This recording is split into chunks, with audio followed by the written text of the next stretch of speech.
원장님 같은 경우에는 어떠신가요? 대부분 이렇게 마른 분들이 몸살이 많이 와서 저도 아까 말씀 듣고 깜짝 놀랐어요. 아. 좋아하신다고 해서. 네. 근데 저는 좀 이렇게 몸집이 있는 편인데 좀 감각이 많이 발달되어 있어가지고 이렇게 주물러주는 자극이 조금이라도 올라가면 그 다음날 바로 몸살이 나더라고요. 근데 누군가가 내 몸을 만져준다는 게 굉장히 기분 좋은 자극이잖아요. 특히 뭐 이제 저도 아이가 4살인데 이 4살짜리 애가 이렇게 터뜨려주면 그렇게 좋을 수가 없어요.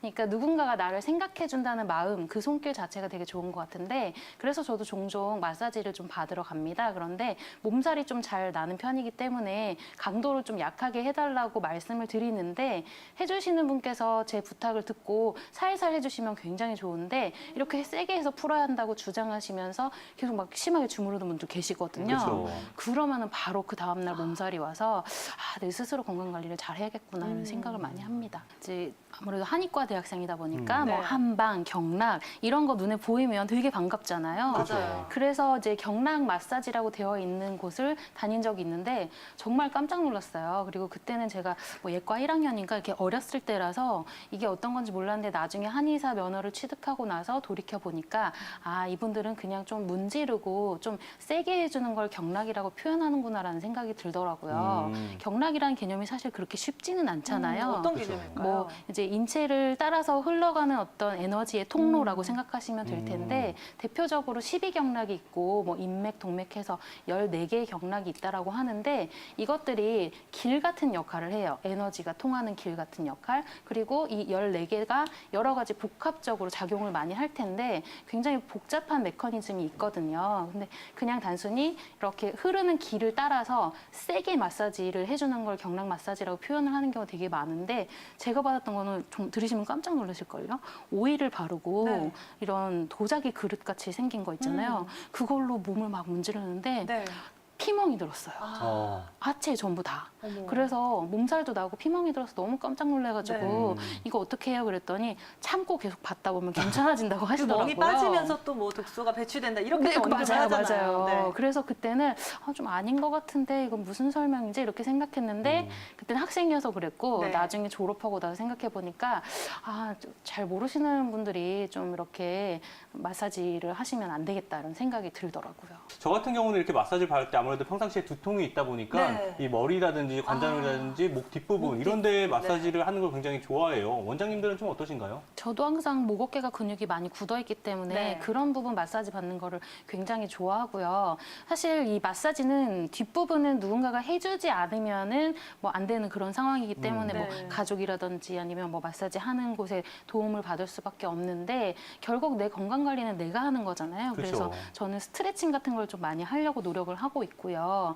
그리고 이제 말씀드리다 보니까 생각이 났는데 여러분들 화타라고 옛날에 오래된 중국의 명의 다 아실 겁니다. 이 화타는 몸을 늘리고 잡아당기고 하는 자극들이 여러 가지 뭐 근육이라든지 경락이라든지 이런 부분에 도움이 많이 된다고 생각을 했어요. 그래서 도인이나 안교 이렇게 문질러주고 잡아당기는 그런 치료법도 많이 소개를 했는데 누군가가 타인이 해줘야 되는 상황이 아니고 자기가 혼자서 스스로 셀프로 할 수 있는 스트레칭법을 그때 당시에 이미 개발을 해서 보급을 했습니다. 그래서 화타가 개발한 오금희라는 운동이 있는데 오금 5가지 짐승의 동작을 따라서 하는 거예요. 그래서 호랑이, 사슴, 곰, 원숭이, 학 얘네들 굉장히 다양한 종류의 몸짓을 맞아요. 하잖아요. 그런 것들이 하는 몸짓을 따라함을 통해서 여러 가지 현대적으로 해석을 해보자면 근막을 좀 이완을 시키고 내장에 들어있는 장기막도 좀 이완을 시키면서 뭔가 스트레칭의 효과를 얻지 않았나 싶습니다. 원장님들 이렇게 얼굴 마사지도 실제로 좀 효과가 있을까요? 당연하죠. 효과 엄청 많고요. 그래요? 하지만 네. 아까부터 계속 강조드린 것처럼 제대로 해야 효과를 좀 보실 수가 있고 아무래도 얼굴을 만지는 자극 자체가 얼굴에 있는 경혈점 자극도 되거든요. 그리고 제가 추천드리는 이유는 또 요즘 같은 겨울에 건조해지면서 얼굴이 좀 푸석푸석해지는데 피부는 장벽인데요. 유분과 수분 밸런스가 굉장히 중요합니다. 그런데 이렇게 건조해지는 시기에는 피부에 각질이 많이 생기게 돼요. 근데 일반적인 세수 정도로는 각질이 해결이 되지 않는 경우가 굉장히 많고요. 이 각질이 계속 점점 쌓이다 보면 여자분들 같은 경우에는 화장이 잘 안 먹기도 하고 이제 피부톤이 좀 칙칙하게 되기도 하지만 그것뿐만이 아니라 그게 이제 피부를 좀 막게 돼서 여러 가지 트러블, 질환의 원인이 될 수가 있거든요. 그래서 피부 마사지를 통해서 각질 관리를 좀 하시는 게 좋을 것 같고 아무래도 마사지를 하실 때는 뭔가 제품을 바르고 마사지를 하게 되는데 그게 정말 중요하거든요. 좋은 제품, 기왕이면 약재로 만든 제품을 고르시는 게 좋을 것 같고 성분 표시 뒤에 이렇게 보시면은 뭐뭐 들어가 있는지 나와 있거든요. 화학적인 약품이 웬만하면 들어가지 않는 제품으로 선택을 하시면 좀 도움이 되실 것 같아요. 너무 자극이 되면 안 좋으니까요. 또 마사지를 잘못하면은 해가 될 수 있기 때문에 이런 맞아요. 주의점들을 꼭 기억해야 되는데 남지영 원장님 또 어떤 점들을 주의하면 좋을까요? 주의사항은 굉장히 많죠. 강도 조절을 좀 잘 하셔야지 되고 네. 그리고 이제 적절한 부분을 문질러야 되는데 뼈가 좀 튀어나온 부분들 있잖아요. 네. 그런 부분들은 좀 피해서 마사지를 하시는 게 좋아요. 이를테면 뭐 팔이나 다리를 마사지할 때 이렇게 튀어나온 부분 이런 곳들은 좀 피하고 그리고 살이 두툼한 부분이나 움푹 들어간 부분 위주로 해서 문질러주는 것 굉장히 중요하고요. 또 하나 강조하고 싶은 거는 이제 우리가 손발이 차갑고 몸이 차가운 분들은 사우나 가시고 마사지 받는 거 굉장히 좋아하시는데 이때 좀 놓칠 수 있는 게 복부거든요. 소화력이 떨어져 있는 경우에 손발도 차고 몸도 차고 그리고 얼굴은 도리어 뜨거울 수 있고 이렇게 상열하한 증상이 나타나게 되는데 이게 소화기관에서 비롯된 거라는 거를 모르시는 분들이 굉장히 많으시더라고요. 그래서 손과 발만 주무실 것이 아니라 각별하게 복부도 좀 마사지를 하면서 소화력을 좀 향상시키시면 좋을 것 같고요. 이 복부 같은 부분도 갈비뼈가 이렇게 있잖아요. 그러면 갈비뼈를 피해서 푹신푹신한 부분들을 눌러서 마사지를 해주시는 게 좋고 이렇게 뼈가 나와 있는 부분들은 좀 피해서 하시는 것이 안전하다는 점을 말씀드리고 싶습니다. 한방에서는 이 기관지 확장증과 기침 또 어떻게 바라보고 있을까요? 네, 한의학에서는 기침을 해수라고 하는데 네. 시청자분께서는 한번 기침을 하면 좀처럼 멈출 수가 없어서 너무 힘드시고 가래 때문에 또 고생을 하고 계시는데 이게 이 해수라는 표현하고 딱 맞는 것 같아요. 그리고 한의학에서는 해수를 좀 다양하게 분류를 하고 있는데 일단 해수, 해와 수도 따로따로 보고 있거든요. 그래서 소리는 나는데 담은 없는 것을 해라고 하고요. 요거는 이제 폐에서 원인이 된다. 그리고 수 같은 경우에는 소리는 나지 않고 담이 끓는 상황. 이거를 이제 수라고 하는데 소화기관의 문제다라고 이렇게 구분을 하고 있고 해와 수가 동시에 있는 것. 그러니까 소리도 나고 기침 많이 하고 담도 끓는 것. 요거는 호흡기하고 소화기 모두가 다 이제 연관이 돼서 원인이 된 해수라고 이렇게 표현을 하는데 아마도 시청자분께서 호소하시는 증상은 요 해수라고 보시면 적당할 것 같고요. 해수를 여러 가지로 분류를 할 수가 있는데 낮에 하는 해수, 밤에 하는 해수도 있고 계절별로도 다양하게 분류를 할 수가 있고 또 이제 뭐 실증이냐 허증이냐 그러니까 급성으로 오느냐 만성으로 오느냐 여러 가지 분류 방법이 있는데요. 아무래도 이렇게 뭐 이제 늦가을에서 초겨울로 이제 들어가는 시점에서 기침을 하시는 분들이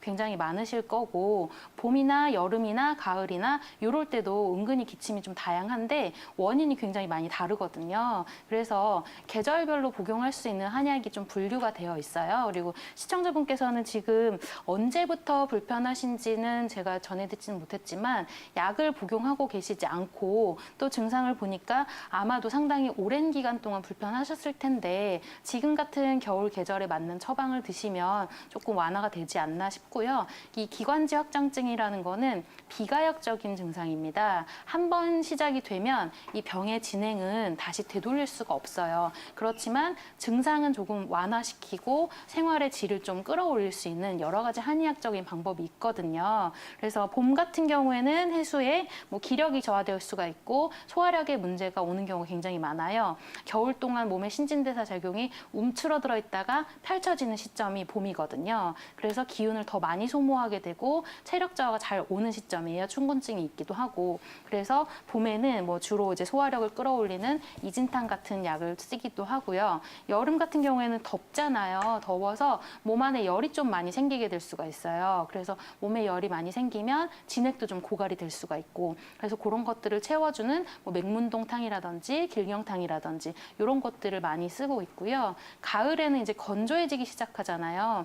그런 것들이 문제가 돼서 기침을 많이 하기 때문에 이럴 때는 뭐 불안금 전기산이라든지 오령산이라든지 이런 처방을 좀 많이 하는 편이고, 요즘 같은 겨울에 기침 가장 많이 하시는데 이럴 때는 건조한 기침을 하시거나 맑은 콧물 같은 거 나시는 분들 굉장히 많거든요. 시청자분은 이제 가래가 위주이신데 이럴 때는 이제 삼소음이라든지 소청룡탕이라든지 이런 한약을 좀 응용을 하고 있고, 계절별로 다양하게 분류가 되어 있는 거는 그만큼 한의학에서는 기침을 다양한 방면으로 접근을 해서 해결을 한다는 의미거든요. 그래서 그냥 약 안 드시고 고민만 하지 마시고 가까운 한의원 가셔서 한번 처방에 대해서 상의를 하시는 게 좋을 것 같고, 이제 기침을 하고 폐가 안 좋은데 약을 드시는 걸 주저하시는 경우에 이 약이 내 몸의 다른 부분에 또 영향을 미쳐서 혹시 안 좋은 점이 또 다른 부분에 발생을 하면 어떡하나 고민하시는 경우 굉장히 많거든요. 그래서 제가 안심하시라고 논문 하나를 들고 왔어요.